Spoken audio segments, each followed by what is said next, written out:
বিস্মি রব্বিক। আল্লাহ বলছেন হে রাসূল আপনি পড়ুন, ইকরা আপনি পড়ুন আপনার রবের নাম নিয়ে। আল্লাহর অনেক বৈশিষ্ট্যগত নাম আছে, সিফাতি নাম, খালিক, মালিক, হ্যাঁ, এই সমস্ত নামের মধ্য থেকে আল্লাহ তাআলা রবকে কেন আনলেন? বিস্মি রব্বিক, আপনার রবের নাম নিয়ে পড়েন, আপনার মালিকের নাম নিয়ে পড়েন, হ্যাঁ, আপনার খালিকের নাম নিয়ে পড়েন, আপনার মুসাব্বিরের নাম নিয়ে পড়েন, অনেক নাম রয়েছে, তা নিয়ে আল্লাহ তাআলা বলছেন আপনার রবের নাম নিয়ে পড়েন। কেন? এর ভিতরে কি রহস্য রয়েছে এ সম্পর্কে শাহ আব্দুল আজিজ মুহাদ্দিসে দেহলভী তাফসিরে আজিজের ভিতরে লেখেন যে আল্লাহ তাআলা এখানে বুঝাইতে চাইলেন নবীজিকে যে হে আমার প্রিয় রাসূল, আমি আপনাকে গোটা বিশ্বের ভিতরে সব থেকে উত্তম, সব থেকে শ্রেষ্ঠ করে লালন পালন করেছি। আপনাকে সব থেকে উত্তম ভাবে, শ্রেষ্ঠ ভাবে, অদ্বিতীয় তরুপের সহ আমি আপনাকে লালন পালন করেছি। এবং তাই যে আল্লাহ বা আল্লাহর যে নাম অর্থাৎ রব আপনাকে লালন পালন করেছেন, সেই নাম নিয়েই আপনি আল্লাহ এই কালামে কদিম বা অবিনশ্বর বাণী ইকরা বিস্মি রব্বিকাল্লাযী ইত্যাদি আয়াত আপনি তেলাওয়াত করুন, পাঠ করুন। এই জন্য এখানে রবকে আনা হয়েছে, যাতে এই কথাটা আল্লাহ তাআলা ক্লিয়ার ভাবে বুঝিয়ে দিতে পারেন। এখানে আরেকটা প্রশ্ন আর জানার বিষয় এটাও যে আল্লাহ তাআলা ইকরা বিস্মি রব্বিক বলছেন, বিসমিল্লাহ বলেননি। হ্যাঁ, আপনার রবের নাম নিয়ে পড়ে, আল্লাহর নাম নিয়ে তার বলেননি। আল্লাহ হল আল্লাহর জাতি নাম, রব হল আল্লাহর সিফাতি নাম। আল্লাহর জাতি নামকে কেন ছাড়া হলো? আল্লাহর জাতি নামকে কেন ছাড়া হলো? তাফসীরে মাজহারিতের জবাবে বলা হয় যে আল্লাহ রাব্বুল আলামিন এখানে বান্দাকে বুঝাইতে চাইলেন, হে বিশ্বের বান্দারা, যদি তোমরা আমার পরিচয় পেতে চাও, যদি তোমরা আমার সাথে সম্পর্ক করতে চাও, যদি তোমরা আমার মারিফত অর্জন করতে চাও, তাহলে তোমার কর্তব্য হলো আমার সিফাতি নামের গবেষণা করা, সিফাতি নামের মধ্যে তালাশ করা। কোথায়? সিফাতি নামের মধ্যে আমার মারিফত, আমার পরিচয় তোমরা খুঁজো। সমস্ত নামের ভিতরে, আর সমস্ত নামের ভিতরে রব্বুর নামটা হলো সমস্ত সিফাতি নামের ভিতরে রব্বুর নামটি আল্লাহর সব থেকে রুবুবিয়তের প্রকাশের জন্য মানুষের নিকটে সব থেকে বেশি ঘনিষ্ঠ এবং নিকটস্থ। হ্যাঁ, সব মানুষ জগতে দেখে, ঘর থেকে বের হইলেই মানুষের সম্মুখে আল্লাহর রুবুবিয়ত প্রকাশ পায়, পায় না? আমাকে আল্লাহ সৃষ্টি করে পালন করতেছেন, জমিনকে সৃষ্টি করে পালন করে, গোটা সৃষ্টিকেই আল্লাহ সৃজন করে লালন পালন করতেছে। আল্লাহর এই পালনত্ব, আল্লাহর এই রুবুবিয়াত গোটা বিশ্বে প্রকাশ্য, আর বান্দার নিকটে এটা বেশি নিকটতম, বেশি ঘনিষ্ঠ। এই দিকে লক্ষ্য করে আল্লাহ তাআলা বলছেন বিস্মি রব্বিক, হে রাসূল আপনি পাঠ করেন আপনার রবের নাম নিয়ে, আপনার রবের সাহায্যে পাঠ করেন। সেই রব কোন রব? সেই রব কোন রব? সেই রবের পরিচয় দেওয়ার জন্য আল্লাহ পাক সেই রবের বিশেষণ স্বরূপ আরেকটি শব্দ যোগ করলেন। আল্লাহ বলেন আল্লাযী খালাক, বিস্মি ইকরা বিস্মি রব্বিকা আল্লাযী খালাক। সেই রবের নাম নিয়ে আপনি পড়েন আল্লাযী খালাক, যিনি সৃষ্টি করেছেন। যিনি কি করেছেন? সৃষ্টিকর্তা। শুধু তিনি রব, আবার তিনি সৃষ্টিকর্তাও। তিনি রব, আবার তিনি সৃষ্টিকর্তাও। আপনি সেই রবের নাম নিয়ে পড়ুন যে রব এবং সৃষ্টিকর্তা দুটোই। এখানে আল্লাহ কি সৃষ্টি করেছেন, কাকে সৃষ্টি করেছেন তা কিন্তু বলেনি। আল্লাযী খালাকা, আল্লাযী যিনি, খালাকা সৃষ্টি করেছেন। কি সৃষ্টি করেছেন? এখানে অনুক্ত, অকথিত, পূজ্য বলা হয়নি। কেন? এ সম্পর্কে তাফসীরে জালালাইনে লেখে আল্লাযী খালাকাল খালায়েক। হ্যাঁ, আল্লাহ তাআলা সৃষ্টি করেছেন সমগ্র সৃষ্টি জগৎকে। সমগ্র সৃষ্টি জগৎকে আল্লাহ সৃষ্টি করেছেন। সমগ্র সৃষ্টি জগতেরই তিনি স্রষ্টা, সৃষ্টিকর্তা। যদি আল্লাহ তাআলা এখানে কোনো একটাকে নির্দিষ্ট করতেন, মানুষের সন্দেহ জাগতো যে বাকিগুলার তাহলে সৃষ্টিকর্তাকে, বাকিগুলা সৃষ্টিকর্তাকে। আল্লাহ তাআলা কর্মপথকে উজ্জ্ব রেখে আল্লাহ বললেন যে তোমরা যা দেখো সৃষ্ট যাই রয়েছে সমস্ত সৃষ্টই আমার সৃষ্টি, সমস্ত মাখলুকাতই আমার সৃষ্ট, আমার পয়দা করা, আমার সৃষ্টি করা। কে বলছেন? আল্লাহ তাআলা। এই কথা বোঝাবার জন্যে যাতে আল্লাহর মাখলুক, আল্লাহর সৃষ্টি ক্ষমতা, আল্লাহর সৃষ্টি কর্মটা সীমিত না থাকে, অসীমিত হয়ে যায়। যদি উল্লেখ করে দেন সীমিত হয়ে গেল না। সেই জন্য আল্লাহ তাআলা শুধু বলছেন আল্লাযী খালাকা, অর্থাৎ আল্লাহ তাআলা গোটা সৃষ্টিকেই সৃষ্টি করেছেন। সমগ্র জগৎ, সৌরজগৎ, জীব জগৎ, জড় জগৎ, সমস্ত জগতেরই সৃষ্টিকর্তাকে একমাত্র আল্লাহ তাআলা। এখানে বলবেন যে আল্লাহ তাআলা আল্লাযী খালাকা কেন বলছেন? অন্য আরো সিফতি নাম ছিল আল্লাহ, তা না আনে আল্লাহ তাআলা খালাকাই কেন আনলেন? খালাকা আনলেন এই জন্য নবীকে বুঝাবার জন্যে, হে রাসূল আল্লাহ হলেন খালিক, সব বস্তু সৃষ্টিকর্তাকে খালিক। আপনি যে বলছেন মা আনা বিকারিন, আমি পড়তে জানি না, পঠন শক্তি আমার কাছে নেই, নবী বলছিলেন না? জিবরাইল যখন বলছে ইকরা, নবী পড়ুন, নবী উত্তরে কি বলছিলেন? মা আনা বিকারিন, আমি পড়তে জানি না, পঠন শক্তি আমার কাছে নেই। আল্লাহ বলেন আল্লাযী খালাকায়নি, যে পঠন শক্তিও আমার সৃষ্টি, পঠন শক্তিও আমার সৃষ্টি। যখন গোটা সৃষ্টি ছিল না আমি সৃষ্টি করেছি, আকাশের অস্তিত্ব ছিল না আমি দান করেছি, জমিনের অস্তিত্ব ছিল না আমি দান করেছি। আপনার নিকট পঠন শক্তির অস্তিত্ব নেই, আপনি পড়তে পারেন না, চিন্তা কেন করেন? আমি তো আপনার সেই শক্তি সৃষ্টি করে দেব, আমি সেই শক্তি আপনার কাছে সৃষ্টি করে দেব, হে চিন্তা আপনি কেন করেন?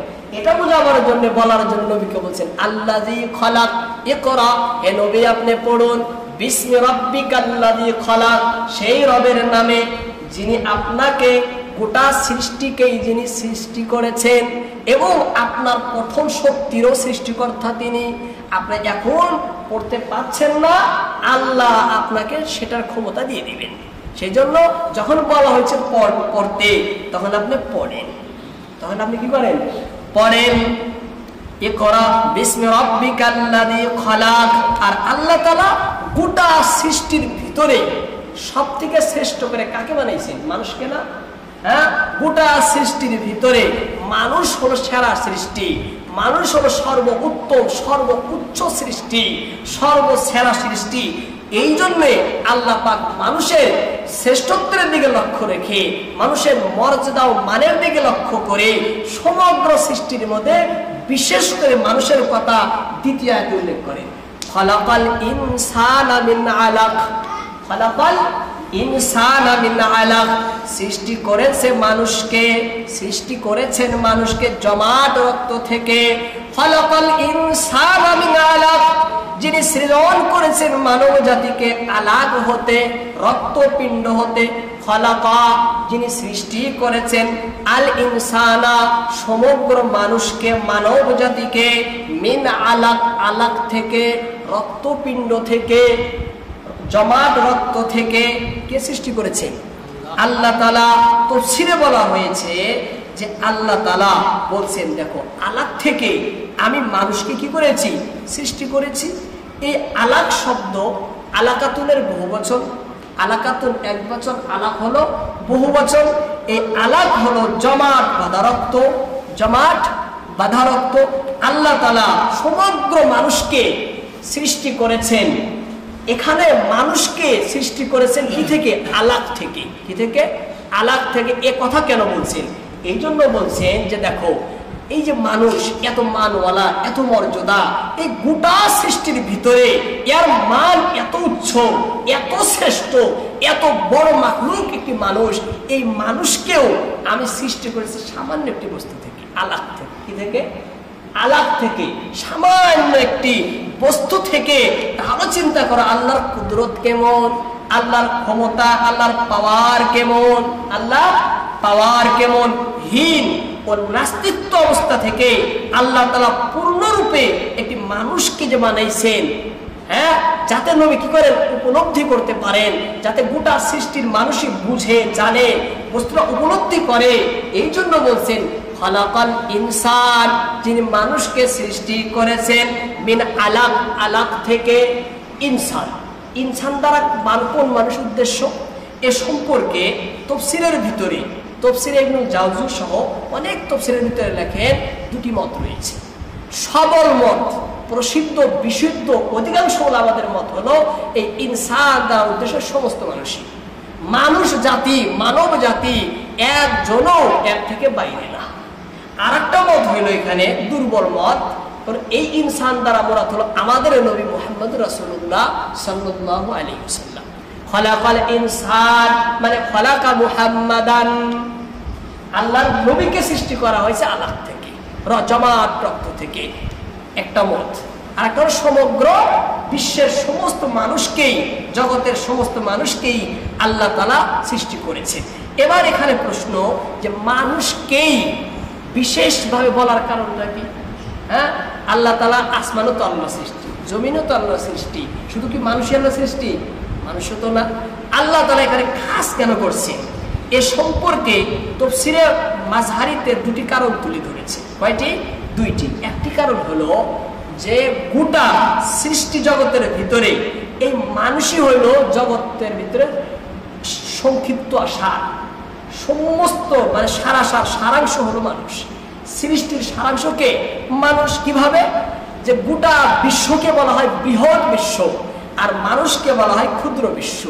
গোটা জগতে যা আছে একটা মানুষের মধ্যে আল্লাহ তা রেখে দিয়েছে, একটা মানুষের ভিতরে আল্লাহ তা রেখে দিয়েছেন। গোটা জগতে যা যা রাখছেন, হ্যাঁ, এই বস্তুগুলা মানুষের মধ্যে আল্লাহ রেখে দিয়েছেন। এই জন্য মানুষকে বলা হয় ক্ষুদ্র বিশ্ব, আর গোটা সৃষ্টিকে বলা হয় বৃহৎ বিশ্ব জগৎ। একটি কারণ। দ্বিতীয় কারণ হলো মানুষই হলো সৃষ্টি জগতের সেরা। আর আল্লাহকে চিনবে, আল্লাহকে জানবে, আল্লাহর সাথে সম্পর্ক, আল্লাহর সাথে সম্বন্ধ একমাত্র মানুষেরই হবে, একমাত্র মানুষেরই হবে। এখানে আল্লাহর পরিচয় দেওয়া হয়েছে, আল্লাহর দিকে মানুষকে ডাকা হয়েছে, আল্লাহর সাথে সম্পর্ক রাখার কথা বলা হয়েছে। এটা কে করবে? একমাত্র মানুষই। শরীয়তের বিধিবিধানের আমল কে করবে? মানুষই করবে। এই দিকে লক্ষ্য করে খালাকাল ইনসানা মিন আলাক, মানুষের কথা উল্লেখ করা হয়েছে। এবার এখানে প্রশ্ন জাগে যে মানুষকে আল্লাহ তাআলা সৃষ্টি করেছে, হ্যাঁ, কিসের দ্বারা? মিনা আলাক, আলাক থেকে। আলাক মানে শুক্রকণা, জমাট রক্ত দ্বারায়। এই আলাক মানে কি? আলাকের শাব্দিক অর্থ হলো সংযুক্ত, ঝুলন্ত। আলাকুন শব্দের মূল শাব্দিক অর্থ সংযুক্ত, মিলানো, হ্যাঁ, যুক্ত করা আর ঝুলন্ত, এটা শাব্দিক অর্থ। আর এর আরেকটি অর্থ হইল রক্তপিণ্ড, জমাট বাঁধা রক্ত, যে রক্তটা জমে, হ্যাঁ, মুনজামিদ রক্ত, খুন, জমাট বাঁধা রক্তকেও আলাক বলা হয়। এই হিসাবে লক্ষ্য করে ভ্রূণ, মাতৃগর্ভে যে ভ্রূণ থাকে সেই ভ্রূণকেও আলাক বলা হয়। কি বলা হয়? আলাক বলা হয়। আধুনিক জীববিজ্ঞানী যারা রয়েছেন তারা বলেন যে পুরুষের শুক্র এবং নারীর ডিম্বাণু মিলিত হওয়ার পরে মাতৃগর্ভে যে ভ্রূণের সৃষ্টি হয়, শুক্রাণু আর ডিম্বাণু মিলিত হয়ে একটা ভ্রূণ সৃষ্টি হয় মাতৃগর্ভে। সেই ভ্রূণ মাতৃর জরায়ু গাত্রে গিয়ে সংযুক্ত হয়, গর্ভকোষে, গর্ভাশয়ে গিয়ে সে যুক্ত হয়ে থাকে। হ্যাঁ, এই যে যুক্ত হয়, এই যে সংযুক্ত হয়, এই জন্য তাকে বলা হয়েছে আলাক। এই ভ্রূণকে এই জন্য কি বলা হয়েছে? আলাক বলা হয়েছে। খালাকাল ইনসানা মিন আলাক, মানুষকে সৃষ্টি করা হয়েছে আলাক থেকে। আলাক মানে ওই যে শুক্রাণু ডিম্বাণুর মিশ্রণের ফলে সৃষ্টি হওয়া ভ্রূণ যা মাতৃর গর্ভে থাকে, সেই থেকে মানুষকে সৃষ্টি করা হয়েছে। কে বলছেন? আল্লাহ তাআলা। এবার প্রশ্ন জাগবে যে আল্লাহ তো কোরআনে বলছেন আমি মাটি থেকে সৃষ্টি করেছি, আল্লাহ অন্য জায়গায় বলেন আমি নুতফা থেকে সৃষ্টি করেছি, অন্য জায়গায় বিভিন্ন আয়াতে বিভিন্ন বলেন না? তাহলে এখানে বলছেন আলাক থেকে। আসলে সম্পূর্ণ কোরআন যদি আপনি গবেষণা করেন, সম্পূর্ণ কোরআনের ভিতরে যদি আপনি পড়েন, তাহলে দেখবেন আল্লাহ পাক মানুষকে যে সৃষ্টি করেন, এই সৃষ্টির পিছনে 7টি স্তর রয়েছে। কয়টি স্তর? 7টি স্তরে আল্লাহ পাক মানুষকে সৃষ্টি করে। প্রথম স্তর, দ্বিতীয় স্তর, তৃতীয় স্তর, একদম সপ্তম স্তরে গিয়ে পূর্ণাঙ্গ মানুষ হয়। সপ্তম স্তরে গিয়ে পূর্ণাঙ্গ মানুষ হয়। আল্লাহ তাআলা কোন সময় কোন স্তরকে তুলে কোন একটা কারণে কোন একটা বস্তু বোঝাবার জন্য পেশ করেন। হ্যাঁ, কোন সময় এক স্তর বলেন, কোন সময় অন্য স্তর বলেন, কোন সময় অন্য স্তর বলেন, আবার কোন সময় পরিপূর্ণ স্তরই বলেন। হ্যাঁ, যেমন আল্লাহ তাআলা সূরা মুমিনুনের ভিতরে এই 7টি স্তর নিয়ে আলোচনা করেছেন। একসাথে ধারাবাহিকভাবে আল্লাহ তাআলা সেই 7টি স্তরের কথা বলেন। আল্লাহ তাআলা বলেন, ওয়ালাকাদ খালাকনাল ইনসানা মিন সুলালাতিন মিন তিন। আমি মানুষকে মাটির সারাংশ থেকে সৃষ্টি করেছি। সুলালা বলা হয় মাটির নির্যাস। হ্যাঁ, আমি মানুষকে মাটি থেকে, মাটির সারাংশ, মাটির সারাসার, মাটির নির্যাস থেকে সৃষ্টি করেছি। সুম্মা জাআলনাহু নুতফাতান ফি করারিম মাকিন। অতঃপর আমি এই মাটিকে শুক্র বিন্দু রূপে এক সংরক্ষিত আধারে স্থাপন করেছি। কে বলছেন? আল্লাহ তাআলা এই মাটিকেই আমি শুক্র বিন্দুর রূপ দিয়েছি। শুক্র বিন্দুর রূপ দিয়ে সংরক্ষিত আধারে, কারারিম মাকিন, সংরক্ষিত স্থানে, আধারে আমি এই মাটিকে স্থাপন করেছি, রেখে দিয়েছি। কে বলছেন? আল্লাহ তাআলা। দ্বিতীয় স্তর, সুম্মা খালাকনান নুতফাতা আলাকা। অতঃপর আমি এই শুক্র বিন্দুকে পরিণত করেছি জমাট বাঁধা রক্তে। এই জমাট বাঁধা রক্তে। আবার সেই শুক্র কীটকে, সেই শুক্র বিন্দুকে আমি অন্য একটা রূপ দিয়েছি, অন্য আরেকটা রূপ দিয়েছি। সেই নুতফার রূপ দিয়েছি আলাকা। সেই নুতফারি রূপ কি দিয়েছি? আলাকা, জমাট বাঁধা রক্ত। ফাখালাকনাল আলাকাতা মুযগা। আবার সেই আলাকাকে আমি আরেকটা রূপ দিয়েছি। এই রূপগুলো হচ্ছে 40 দিন পর পর, 40 দিন পর পর একটা রূপ পরিবর্তন হচ্ছে। ফাখালাকনাল আলাকাতা মুযগা। অতঃপর এই জমাট বাঁধা রক্তকে পরিণত করেছি মাংসপিণ্ডে। মাংস টুকরায় পরিণত করেছি। সেই রক্তকে আমি দীর্ঘ সময় অতিবাহিত হওয়ার পর মাংসপিণ্ড রূপে সৃষ্টি করেছি, বানিয়েছি, রূপ দিয়েছি তার। ফাখালাকনাল মুযগাতা ইযামা। অতঃপর এই মাংসপিণ্ডকে পরিণত করেছি হাড় ও অস্থিপিঞ্জরে। হ্যাঁ, তারপরে এই মাংসপিণ্ডকে আমি হাড্ডি রূপ দিয়েছি। সেখানে কিসের রূপ? হাড্ডি, অস্থিগুলো আমি সেখানে দিয়েছি। অস্থিপিঞ্জরে, হাড্ডিতে আমি তার নতুন রূপ একটা দিয়েছি। ফাকাসাউনাল ইযামা লাহমা। অতঃপর এই হাড্ডিকে আবৃত করেছি মাংস দিয়ে। হ্যাঁ, আবার এই হাড্ডিকে ঢেকে দিয়েছি, আবরণ করেছি, আবৃত করেছি কি দিয়ে? মাংস দিয়ে ঢেকে দিয়েছি। তারপরে সুম্মা আনশানাহু খালকান আখার।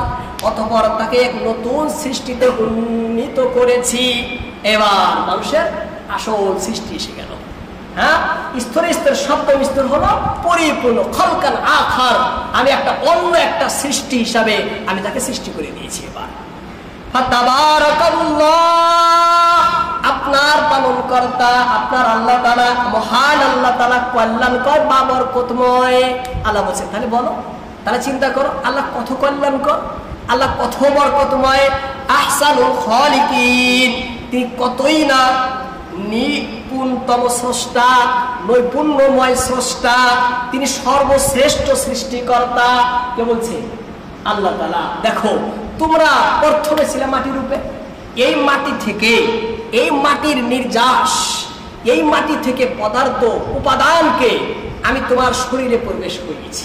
সেই উপাদান দিয়ে আমি শুক্রবিন্দু সৃষ্টি করেছি। সেই শুক্রবিন্দু থেকে জমাট বাঁধা রক্ত, সেই রক্ত থেকে মাংসপিণ্ড, সেই মাংসপিণ্ডকে আমি হাড্ডি দিয়ে আবরণ করে পরিপূর্ণ মানুষ বানিয়ে দিয়েছি। তাহলে চিন্তা করো, আমি কত বানান পারি। আহসানুল খালিকিন মানে এই অর্থ। তাই চিন্তা করো আমি কত উত্তম সৃষ্টিকর্তা, কত শ্রেষ্ঠ বানানেওয়ালা। কে বলছেন? আল্লাহ তাআলা। খালাকাল ইনসানা মিন আলাক, তিনি মানুষকে সৃষ্টি করেছেন কিসের মাধ্যমে? আলাকের মাধ্যমে। এখানে শুধু একটা স্তর, আর সূরা মুমিনুন সম্পূর্ণ স্তর, 7টা স্তরের কথাই আল্লাহ তাআলা বলছেন। সেই জন্য কেউ যাতে মনে না করেন যে কোরআনের ভিতরে বৈপরীত্য রয়েছে, এক জায়গায় মাটির কথা, আর এক জায়গায় নুতফার কথা, আর এক জায়গায় আলাকের কথা। হ্যাঁ, সব কথাই মিল রয়েছে। আল্লাহ কোন সময় এক একটা বলে, আবার কোন সময় সম্পূর্ণই বলে। যাই হোক, তারপরের আয়াতে আল্লাহ বলেন ইকরা ওয়া রাব্বুকাল আকরাম, পাঠ করুন আপনার পালনকর্তা মহাদয়ালু। ইকরা, আপনি পড়ুন। ওয়া রাব্বুকা, আপনার পালনকর্তা। আকরাম, মহাদয়ালু, মহাদানশীল, মহামহিমান্বিত, মহামহিমাপূর্ণ, মহামহিমাপূর্ণ। আপনার প্রতিপালক, আপনার রব খুব দয়াবান এবং খুব দানশীল। এমন দানশীল যে তিনি দেন ঠিক, বিনিময় দেন না। দেন ঠিক, বিনিময় নেন না। তিনি বাধ্য অবাধ্য, কাফির মুমিন, শুকরিয়া আদায় করনেওয়ালা, নাশুকরি করনেওয়ালা সমস্ত মানুষেরই পরোয়া ছাড়া সবাইকেই সমান হারে দেন, অকাতর দেন, অবলীলায় দেন, অগণিত দেন, অসংখ্য দেন, কিন্তু বিনিময় তিনি নেন না। কারো কাছ থেকে বিনিময় তিনি গ্রহণ করেন না। ইকরা, আপনি পড়েন সেই রবেরই নামে যিনি আকরাম। আকরাম মানে এর অর্থ আল্লাহ তাআলা পরিষ্কার ভাবে নবী বলছেন যে আমি পড়তে জানি না, আমি পড়তে জানি না। না পড়ার এ আপত্তি ওজর নবী পেশ করেছিলেন জিবরাইলের কাছে। সেই জন্য আল্লাহ তাআলা নবীকে বলছেন যে রাসূল, আপনি চিন্তা করবেন না, হ্যাঁ পড়তে পারেন না, হঠাৎ যদি ভুল হয়, হঠাৎ যদি ত্রুটি হয়, আপনি ত্রুটি ভুলের কেন চিন্তা করছেন? আপনার রব তো আকরাম, অতি ক্ষমাশীল, অতি দয়ালু। আপনার ভুল আপনাকে মাফ করে দিবে, আপনার ভুল আপনাকে ক্ষমা করে দিবেন। আপনি চিন্তা করবেন না, তিনি খুবই দয়ালু, খুবই রহম করনেওয়ালা। এবার আপনি পড়েন, এবার আপনি পড়েন। এবার প্রশ্ন হলো এখানে দুইবার কেন ইকরা বলছে? ইকরা বিসমি রাব্বিকাল্লাযী খালাক, খালাকাল ইনসানা মিন আলাক। এবারও ইকরা ওয়া রাব্বুকাল আকরাম, পড়ার কথা দুইবার বলছে। কেন? হিদায়াতুল কোরআনে পালনপুর রাহমাতুল্লাহ আলাইহি বলেন প্রথমবার বলছেন শিখানোর জন্য, যেমন উস্তাদ ছাত্রকে শুনতে বলে যে বাবা পড়ো, আলিফ বা তা, এই হিসাবে জিবরাইল বলছেন ওদেরকে পড়ুন। পরের বার বলছে পড়ুন, মানে এবার আপনি শিখলেন, এবার আপনার শিখা হয়ে গেল, এবার আপনি নিজে নিজে পড়েন, এবার নিজে নিজে অধ্যয়ন করেন, গবেষণা করেন, চিন্তা করেন, এবার নিজে নিজে আপনি মুতালা করেন, পড়েন। এই জন্য দুইবার বলা হয়েছে। হ্যাঁ, তাফসীরে আজিজের ভিতরে লেখা রয়েছে যে এর 4টি কারণ রয়েছে। কয়টি কারণ? 4টি কারণ। একটি কারণ হলো প্রথমবার নবীকে বলছে পড়েন, এই জন্য নবী আচরিত হইলেন যে আমি তো পড়তে জানি না, কিভাবে পড়বো। সেই জন্য নবীকে তাকিদের সাথে বললেন নবী আপনি নিশ্চয় পড়েন, আচরিত হওয়ার কোনো কথা নেই, পড়েন, তাকিদের জন্য। দ্বিতীয়বার বলা হয়েছে হে নবী আপনি পড়েন উম্মতের নিকট পৌঁছানোর জন্য, আপনি পড়েন নিজে শেখার জন্য। 3 নম্বর কারণ হলো হে রাসূল আপনি পড়েন নামাজে পড়ার জন্য, আপনি পড়েন নামাজের বাইরে পড়ার জন্য। নামাজের বাইরে পড়ার জন্য পড়েন, নামাজের মধ্যে পড়ার জন্য পড়েন। হে রাসূল আপনি পড়েন, আপনি নিজে শিখেন এবং শিখে তারপরে আমল করার জন্য আপনি পড়েন। হ্যাঁ, এই 4টি কারণে আল্লাহ তাআলা বলছেন দ্বিতীয়বার ইকরা ওয়া রাব্বুকাল আকরাম।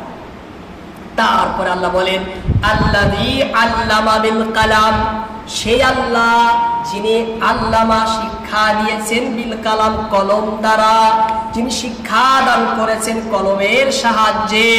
আল্লাযী আল্লামা বিল কালাম, যিনি কলমের মারিফতে জ্ঞান দান করেছেন, কলম দ্বারা শিক্ষা দিয়েছেন।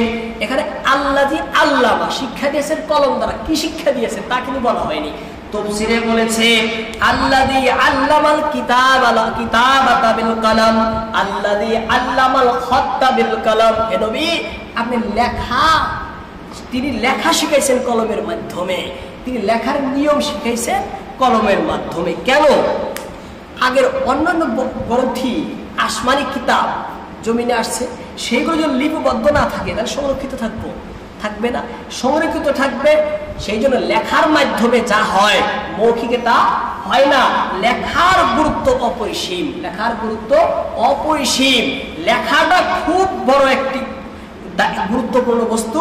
এই দিকে লক্ষ্য ধ্যান দেওয়ার জন্য আল্লাহ বলছেন আল্লাযী আল্লামা বিল কালাম, হে রাসূল এই কলমের দ্বারাই তাওরাত, জবুর, ইনজিল আসমানি কিতাবগুলো লিপিবদ্ধ সংরক্ষিত থাকে। এই কুরআন সংরক্ষিত এই লেখার কারণে একটা মাধ্যম, লেখাটা অন্য মাধ্যমের থেকেও বহুত বড় গুরুত্বপূর্ণ একটি মাধ্যম, শেখার মাধ্যম। সর্বপ্রথম লেখককে এ সম্পর্কে তাফসীরে রয়েছে, সর্বপ্রথম লেখক হল ইদ্রিস আলাইহিস সালাম। লেখার পদ্ধতি কে আবিষ্কার করেন? সর্বপ্রথম হযরত ইদ্রিস আলাইহিস সালাম। তাফসীরে জালালাইন। কলম মানে কি? কলম শব্দের শাব্দিক অর্থ হলো কাটা, চাষা বা ছিলে। যেহেতু আগের যুগে মানুষে লিখতো কাইটা, কোনো বস্তু কাইটা, বাসটাস কাইটা, চাইছা ছিলা লিখতো, সেই জন্য কলমকে কি বলা হয়? কলম বলা হয়। আল্লাযী আল্লামা বিল কালাম আল্লামাল ইনসানা মা লাম ইয়ালাম। আর আল্লাহ তাআলা মানুষকে তা শিখাইছেন যা মানুষ জানতো না। মানুষ যা জানতো না তা আল্লাহ শিক্ষা দিয়েছেন।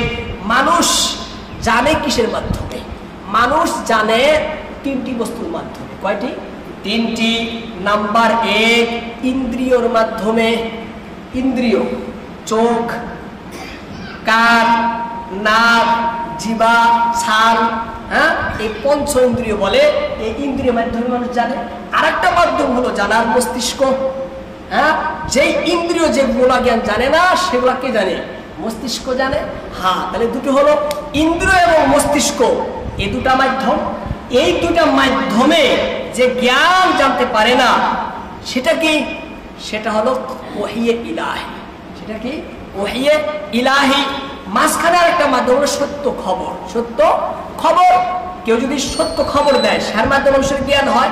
কিন্তু সত্য খবরের ভিতরে দুটোই থাকে, মস্তিষ্কও থাকে আর ইন্দ্রিয়ও থাকে, সেখানে দুটা শক্তি কাজ করে।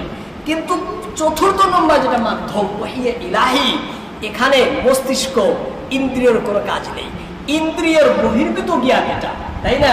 এই জন্য তো আল্লাহ ওহির মাধ্যমে জানানো হয়। জান্নাত জাহান্নামের জ্ঞান আল্লাহ না জানাইলে চোখ কান দিয়ে মানুষ জানতে বুঝতে পারতেন, ব্রেনের মস্তিষ্কে উপলব্ধি বুঝতে পারতেন। কারণ মস্তিষ্ক ইন্দ্রিয়ের বহির্ভূত জ্ঞান, এগুলো কিভাবে মানুষ জানবে? এগুলো তো ওহির মাধ্যমে জানার জ্ঞান। সেই জন্য আল্লাহ তাআলা বলেন ওয়াল্লাহু আখরাজাকুম মিন বুতুনি উম্মাহাতিকুম লা তা'লামুনা শাইআ ওয়া জা'আলা লাকুমুস সামআ ওয়াল আবসারা ওয়াল আফইদা লাআল্লাকুম তাশকুরুন। আল্লাহ বলেন আমি তোমাদের মাতৃগর্ভ থেকে এই অবস্থায় তোমাদেরকে বের করেছি যে তোমরা কিছুই জানতে না, কিছুই তোমরা জানো না। অতঃপর আমি তোমাদেরকে শ্রবণ শক্তি দিয়েছি, দৃষ্টি শক্তি দিয়েছি, হৃদয় দিয়েছি বোঝার জন্য। তারপরেও তোমরা আমার শুকরিয়া আদায় করো না। আল্লাযী আল্লামা বিল কালাম। শিক্ষা কে দিয়েছেন? আল্লাহ তাআলা শিক্ষা দিয়েছেন। এটি সূরা। সেই জন্য আল্লাহর জ্ঞান হলো মূল প্রকৃত জ্ঞান, আর মাখলুকের জ্ঞান হলো মাধ্যমের মাধ্যমে জ্ঞান, তাই না? আল্লাহ পাক আমাদের সকলকে দ্বীন কুরআন বুঝার এবং তার প্রতি আমল করার তৌফিক